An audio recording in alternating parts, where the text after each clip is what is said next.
A Conexão Islâmica. Este é o nome da nossa palestra. Maomé Mustafa nasceu em 570 d.C. e morreu em 632 d.C. Ele fugiu para Medina em 622 d.C., depois da morte de Khadija. Quem era Khadija? Maomé se casou com Khadija quando ele tinha 25 e ela tinha 40 anos de idade. A prima dela, Waraqah, era também católica romana. E ela veio de um convento católico romano. Então podemos dizer que ela era uma freira católica romana. Ela era muito rica, ela vivia em um convento, ela praticamente controlava toda a economia em suas mãos.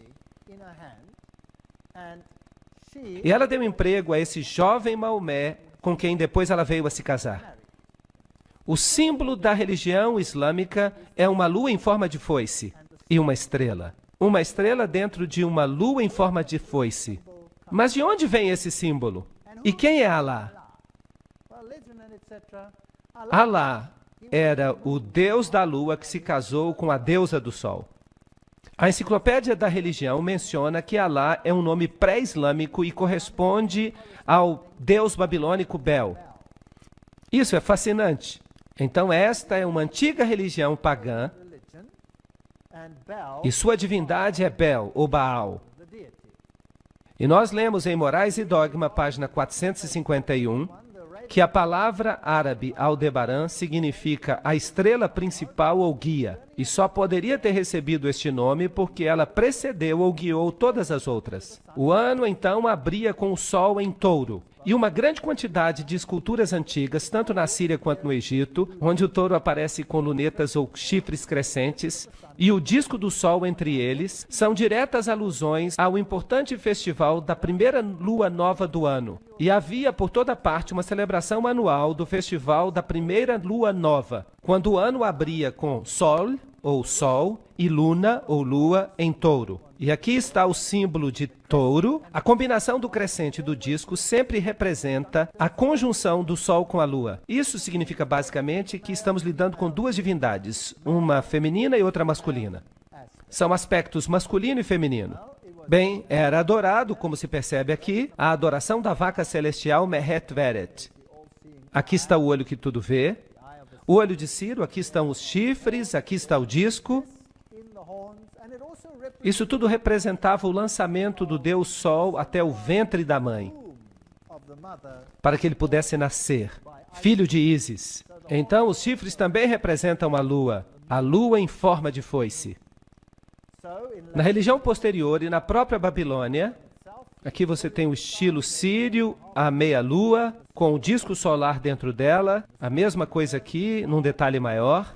Notem que aqui é Baal Haddad, o nascimento do sol.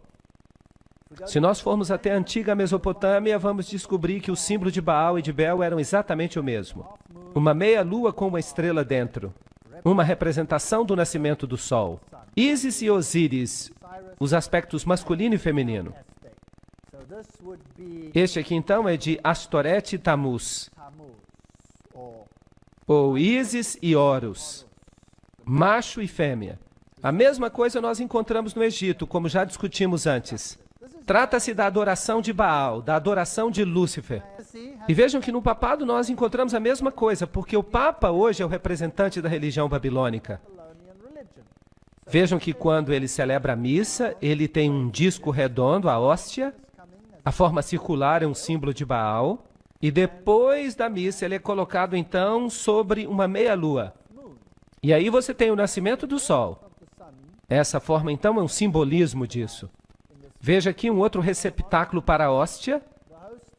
Tudo representa o nascimento do sol. Não é interessante? Então o símbolo do catolicismo é a lua com a estrela. Estão ocultos em muitos outros símbolos também. Mas deixe-me levar vocês até a igreja da Senhora de Guadalupe, lá em Nova Orleans. Vocês percebem o símbolo do islamismo bem aqui. E para disfarçá-lo, eles dizem que é apenas uma representação do símbolo da polícia de Nova Orleans. Essa religião antiga existia antes do islamismo. Então, a sede da religião ocultista se tornou a cidade de Roma. Então, Roma, basicamente, é a sede de todo o conhecimento oculto antigo, mesmo antes da chegada do islamismo à cena. E esse antigo ocultismo tinha um inimigo potente. Quem era o inimigo? O cristianismo. Nesses lugares, a verdadeira doutrina cristã prevaleceu. Guardavam o sábado. Só em Alexandria e Roma não se guardava o sábado. É uma história interessante. Então, o símbolo que o catolicismo usa é a estrela e a lua em forma de foice. Eu fico imaginando quem fez a outra surgir. Obviamente, quem veio primeiro faz surgir quem veio depois, e não quem veio depois faz surgir quem veio primeiro. E sempre representam a Maria saindo de uma caverna. E é interessante que Maomé também recebeu toda a sua informação em uma caverna. Isso é paganismo. Isso nada tem que ver com o cristianismo. E é interessante que Maria está sempre numa caverna. Em Fátima, ela está numa caverna. Em Lourdes, ela está numa caverna. E o Papa faz visitas a essas cavernas. E ele adora nessas cavernas. Assim como Osíris representava o sol no folclore egípcio, Ísis representava a lua. Mas a verdade é que Osíris representa o macho, os poderes ativos e generadores da natureza, enquanto Ísis representava os poderes femininos passivos ou prolíficos. Vamos fazer uma viagem até um país islâmico hoje. Aqui está uma catedral católica em Amman. E eu estou tirando uma foto dessa catedral católica dentro de uma mesquita. E eu estou dentro da mesquita tirando uma foto dessa catedral católica que fica bem em frente dela. É interessante como a Igreja Católica e o islamismo ficam lado a lado em todos os países islâmicos. Mas se você souber que por trás dos bastidores, essas duas religiões são a mesma coisa. Então, se eu observo esse simbolismo, do lado de fora da Catedral Católica, eu tenho o símbolo do sol. É o símbolo da adoração ao sol. E a cruz, é claro, também símbolo do Deus solar. E aqui está o símbolo do sol. Eu atravesso a rua e eu vou até a grande mesquita de Abdullah. No portão você tem os símbolos do sol. É o mesmo simbolismo, a mesma religião. E lá no alto aqui você tem o símbolo da meia-lua. Era um símbolo de Baal, ou Bel. E se você observar essa cúpula gigantesca, você percebe os raios do sol. É um edifício magnífico. As roupas islâmicas, você pode olhar para as velhas freiras católicas e vocês vão perceber que as roupas são idênticas. As freiras católicas usam a mesma roupa que as mulheres islâmicas usam. Por trás dos bastidores, tudo é a mesma coisa. Estão orando ali com uma espécie de terço, e no catolicismo você também usa o terço. Você usa o rosário. E aqui você tem a mesma posição no mundo islâmico. O olho que tudo vê do islamismo. Esta é uma estrutura muito proeminente que é usada em todo o islamismo. Aqui está o olho de Hathor, o olho de Osíris. Aqui ele está num templo egípcio, num púlpito da Igreja Católica, outro numa catedral católica. O autor maçônico Carl Clary escreve: este é um dos mais antigos e mais difundidos símbolos que representam a Deus. Nós encontramos no Egito, na Índia, o olho aberto do Egito representava Osíris. Na Índia, Siva é representado por um olho. E a enciclopédia da maçonaria diz que o olho que tudo vê é um importante símbolo do Ser Supremo, tomado emprestado pela maçonaria da antiguidade. No mesmo princípio, os egípcios representavam Osíris. Então, o islamismo usa este símbolo e o catolicismo usa este símbolo. Só estou fazendo algumas comparações. Para os antigos egípcios, o olho direito simbolizava o sol e o olho esquerdo a lua.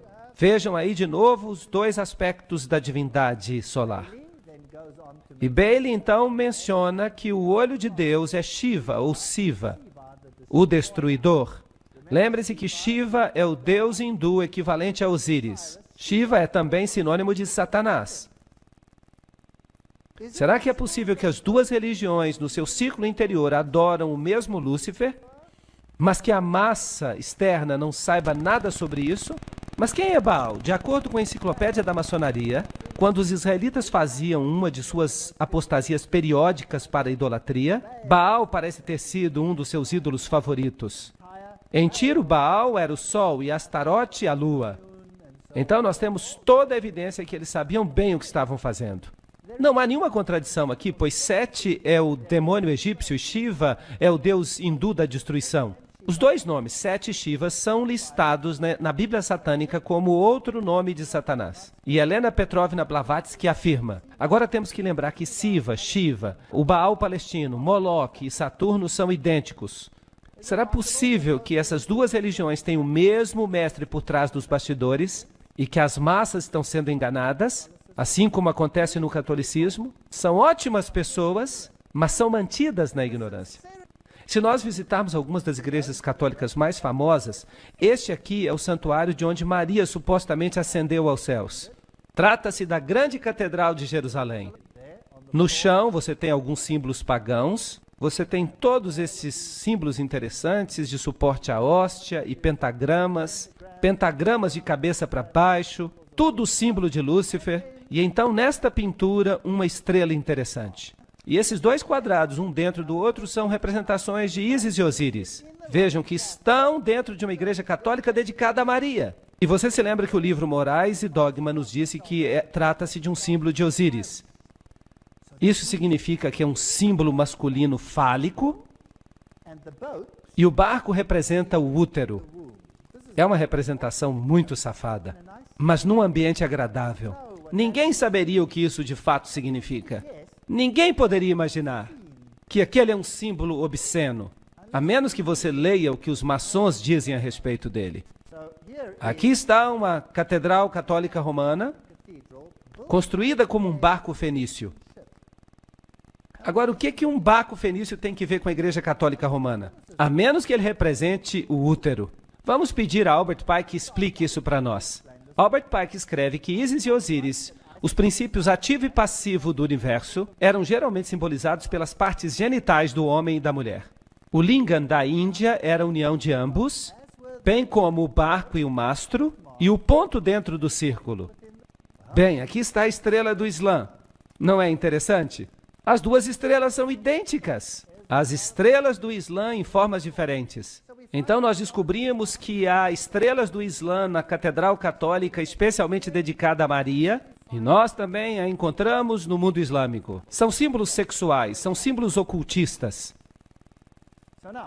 Agora eu vou dizer para vocês a história interessante de um homem que disse que era um jesuíta, Alberto Rivera.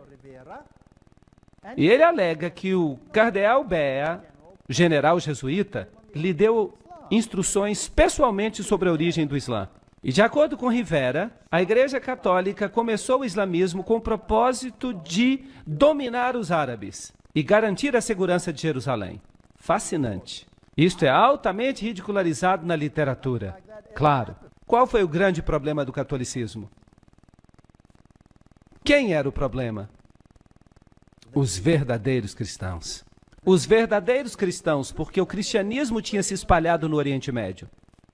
Não seria bom se estes supostos cristãos de Roma pudessem conseguir uma organização que erradicasse o cristianismo, substituindo por uma outra forma da sua própria religião, fundando uma organização. E eles são bons nisso. Quem foi que os jesuítas criaram? A maçonaria, para fazer sua obra. E eles então banem a maçonaria para que, se alguma coisa acontecesse, eles podiam dizer: bem, não fomos nós, foi a maçonaria. É o sionismo, mas de fato é o catolicismo.